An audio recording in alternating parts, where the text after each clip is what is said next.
Você acredita que esse acordo de paz entre Israel e Hamas terá sucesso? Você acredita nisso? E teremos paz realmente? Então, eu vejo que, de fato, existe um acordo de paz, né? Mas, como falou o presbítero Maciel, a questão é quanto tempo vai durar esse acordo? Eu acho que essa é a grande pergunta que fica no ar. Porque nós sabemos que não é uma paz duradoura. Então, é por isso que muita gente vai falar em trégua, né? Na verdade, o que houve realmente foi uma trégua, né? Quando a gente pensa na história, pelo menos a história mais recente, né, de Israel, nós temos muitos conflitos em relação a palestinos e israelenses, e e os acordos de paz vão se multiplicando e não são cumpridos, né? Então, quando a gente pega desde 1880, quando os primeiros judeus começaram a voltar a Israel, né, a Palestina naquela época, né, de uma maneira mais sistemática. Depois, 1897, quando acontece o primeiro Congresso Sionista e esse retorno é organizado, nós começamos a perceber a tensão que começa a se formar naquele local. Então, em 1917, os sionistas, eles recebem o apoio do Reino Unido para criar o Estado judeu na Palestina. Isso é como acender um barril de pólvora. Depois, nos anos 30, cria-se um movimento nacionalista palestino e começa a surgir conflitos, né? Por um lado, milícias, por outro lado, guerrilha, e sempre uma escalada de tensão. Agora, as guerras começam em 48, né? Porque ali é criado o Estado de Israel. Dia 14 de maio surge o Estado de Israel. E é incrível que logo no começo, quando surge o Estado de Israel, também começa a Primeira Guerra Árabe-Israelense. Ela dura 2 anos, 48 e 49, e Israel ele é atacado por tropas do Egito, da Síria, do Iraque, Líbano e Transjordânia, que é a atual Jordânia. Mas, naquela guerra, a primeira, as forças israelenses já se mostram melhor preparadas e mais bem estruturadas, né, para se impor nos conflitos. Então, por exemplo, a partir daquele momento eles começam a ampliar os territórios que foram dados para se constituir o Estado de Israel. Para os irmãos terem uma ideia, naqueles 2 anos, 700 mil palestinos eles têm que se refugiar porque Israel toma posse, né, desses territórios. Depois, em 1956, mais uma crise, dessa vez chamada Crise de Suez, ou a Guerra de Suez, né, que é quando a França e o Reino Unido eles têm uma crise diplomática com o Egito, né, por conta do controle do Canal de Suez, e Israel entra, ele toma parte no conflito, né? E aí ele se aproveita, ele invade, ocupa a Península do Sinai, e ele é depois obrigado, após o fim do conflito, a abandonar essa região. Só que ele demora um certo tempo para fazer isso. Em 67, mais uma vez, né, conflitos por conta dos ataques, né, de Israel contra a Síria. Então Israel ele recebe, né, uma represália de outros países árabes. A princípio, né, Israel alega que a Síria ela abrigava guerrilheiros palestinos, né, e esses guerrilheiros palestinos eles faziam parte do Fatah, que é um grupo vinculado, né, à OLP, Organização pela Libertação da Palestina. E nesse conflito, mais uma vez, de Israel contra os países árabes, Israel se mostra muito superior. E em 6 dias, por isso que é chamada de Guerra dos 6 Dias, Israel, então, ele conquista, né, a faixa de Gaza, ele conquista novamente a Península do Sinai. O mais importante, ele conquista totalmente Jerusalém. Antes ele só tinha domínio sobre Jerusalém Ocidental, mas ele amplia o seu domínio também sobre a Jerusalém Oriental, Cisjordânia e as colinas de Golã, né? Somente depois da guerra, é que a ONU emite uma resolução ordenando que Israel abandone esses territórios. Mas, como a gente vê por Jerusalém, essa resolução só vinga em partes, porque Israel só sai de algumas áreas que ele ocupou, por exemplo, a Península do Sinai. Depois, novamente, em 73, uma nova guerra, dessa vez a guerra do Yom Kippur. Quer dizer, mais uma vez as nações árabes, elas atacam de surpresa Israel, né, e elas querem recuperar os territórios que os israelenses tomaram deles em 67. Né? E aí, assim como a atual guerra, essa guerra também se encerra de uma maneira indefinida, né? Nenhuma força se sobrepõe à outra. E mais recentemente nós temos as intifadas, né? Que foram rebeliões populares, né? Organizadas pelos palestinos contra a ocupação de Israel. Então a gente tem intifada em 87 e depois a segunda no ano 2000. Então, quer dizer, a população se arma com paus, com pedras e parte para o confronto. Né? Na primeira intifada, cerca de 1.200 palestinos morrem. Na segunda, calcula-se em mais de 3 mil mortos. Ao longo desse tempo todo, caros, né, são negociados acordos de paz entre as partes. Né? O mais famoso deles foi o Acordo de Oslo, quando o Yitzhak Rabin, que era primeiro-ministro, né, de Israel, ele se reúne com o Yasser Arafat, que era o líder da OLP, uma reunião muito famosa, intermediada pelo Bill Clinton, na época o presidente norte-americano, né, em busca da paz. Mas esse, como todos os outros acordos, ele teve uma pequena duração. Por quê? Porque à medida que os governos mudavam lá na região de Gaza, por exemplo, de Oslo, né, no final de 1990, ele acaba caindo por terra porque, na verdade, o novo governo de Israel, que é um governo de extrema-direita, ele se recusou a cumprir o que o antigo governo havia acordado.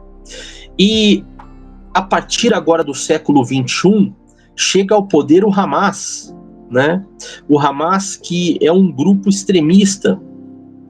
E o Hamas, então, também acaba não aceitando as condições negociadas dos conflitos anteriores. Eu vejo que o grande problema é que esses grupos, tanto o governo israelense quanto os governos palestinos, eles têm ali um componente que é um componente radical, ou seja, o propósito não é só você ter o seu Estado ali na região e você ter uma autodeterminação do Estado que você governa. É você acabar com o outro. Então o Hamas, ele não vai sossegar enquanto ele não acabar com Israel. Israel, por sua vez, né, quem está lá no poder, não vai sossegar enquanto não acabar, né, com a presença muçulmana lá na faixa de Gaza. Então você tem por princípio, na verdade, que a paz não pode ser duradoura. Por quê? Porque o grande objetivo é exterminar o contrário.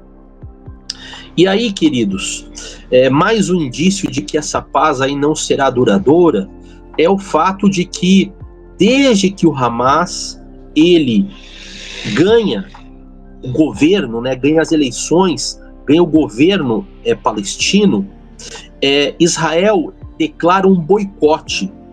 Israel, então, ele promove um boicote e retaliação à faixa de Gaza. Então você veja, ainda que tenha havido um acordo de paz, esse boicote, né, não caiu por terra.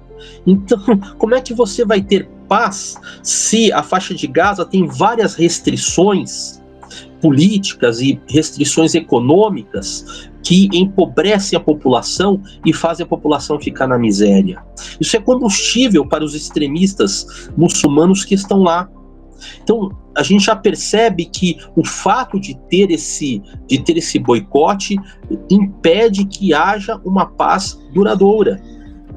E, por final das contas, uma coisa que o presbítero Maciel ele levantou logo na sua introdução, né? A palavra de Deus é a nossa bússola, é o nosso mapa. Ela não fala que vai haver paz. Ela fala que realmente a tendência é haver conflitos e haver guerra. Por quê? Porque no final dos tempos, Israel, de fato, sucumbirá, no sentido de que será invadido, será dominado. Então, como que você pode afirmar que haverá uma paz duradoura se a palavra de Deus diz que não haverá? Claro, haverá quando Cristo voltar. Quando Cristo voltar, essa paz acabará existindo, mas até lá a tendência é a gente ver uma escalada da violência. Então, não se enganem, né? Esta paz, ela não será duradoura, como as demais não foram. Nós temos mais de 100 anos de história provando. A grande questão é, quando haverá a próxima guerra? E entender que a cada conflito, a cada guerra que acontece, mais e mais Israel se desgasta. Mais e mais Israel perde força. Hoje, Israel se mantém muito por conta do seu poderio bélico e por conta do apoio dos Estados Unidos. Mas veja, algo que era impensável nos últimos anos já aconteceu. A Europa, que antes dava apoio incondicional a Israel, junto com os Estados Unidos, ela começa a capitular. A Europa, cada vez mais islamizada, ela começa a ficar neutra, se não começa já a apoiar as causas muçulmanas. Então, cada vez mais, ainda que Israel não seja ameaçado, mas cada vez mais ele fica mais queimado. Cada vez mais as suas ações são questionadas.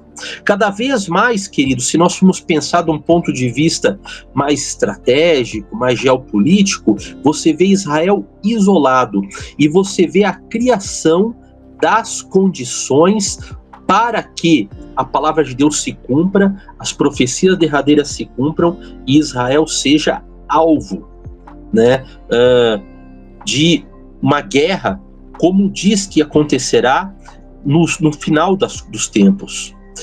Queridos, com tudo isso nós vimos a palavra se cumprir. Alguém pode até nos questionar, mas como? Né, já que nós estamos falando aí de 100 anos em que vira e mexe tem paz e depois a guerra volta. Mas o que acontece é que nesses 100 anos houve o cumprimento de pelo menos 2 profecias relacionadas ao tempo do fim. Assim, profecias muito claras, tá? Que a gente vai acabar falando mais sobre elas hoje. E não só elas. Talvez uma profecia talvez uma das mais importantes entre as profecias, que é o restabelecimento de Israel, que é o povo da promessa voltando para sua casa. Então, queridos, nós podemos dizer que, embora essa questão de guerra e paz seja algo que frequente nos últimos 100 anos, há 100 anos atrás, nós podemos garantir que não havia o cumprimento de tantas profecias bíblicas quanto existe hoje. E isso para nós é um mapa. Isso para nós é uma mostra de que a palavra está se cumprindo. E quando a gente vê que a palavra se cumpre, a gente percebe que não tem jeito, né? Quantas profecias ainda faltam para se cumprir? Né? O que ainda falta acontecer para chegar ao final dos tempos? Eu acho que nós precisamos estar de olho nisso. Sabe por quê? Porque Paulo, ele relaciona essas profecias, a realização delas, o cumprimento delas, com nada mais, nada menos do que a ressurreição dos mortos. Sim, Paulo correlaciona o cumprimento do que nós estamos falando com a ressurreição dos mortos. Quando acontecerá a ressurreição dos mortos? Quando Cristo voltar. Em outras palavras, Paulo correlaciona tudo que nós estamos falando com a volta de Jesus. Nós não podemos marcar épocas, nós não podemos falar sobre tempos, exatamente porque nós temos aí características do fim dos tempos se cumprindo há 2000 anos, mas nós percebemos no cumprimento das profecias que estas coisas, a volta de Jesus e a ressurreição dos mortos, estão cada vez mais próximas, queridos. Isso é muito importante para nós, porque essa é a nossa fé. A fé de ver a igreja reinando com Cristo. Nós, os que estivermos vivos, nós seremos transformados. E os que morreram em Cristo ressuscitarão para governar com Ele. Então, amados, é muito importante isto, é fundamental isto. Isto fortalece a nossa fé. Isto está sendo revelado pelo Espírito Santo à igreja. Então não tem como nós não nos interessarmos, não tem como nós não vermos como algo importante. Por isso, acompanhe, por isso leve a sério esse tema, porque certamente isso fará diferença não só na sua vida, mas na vida daqueles que você ama e na vida da igreja.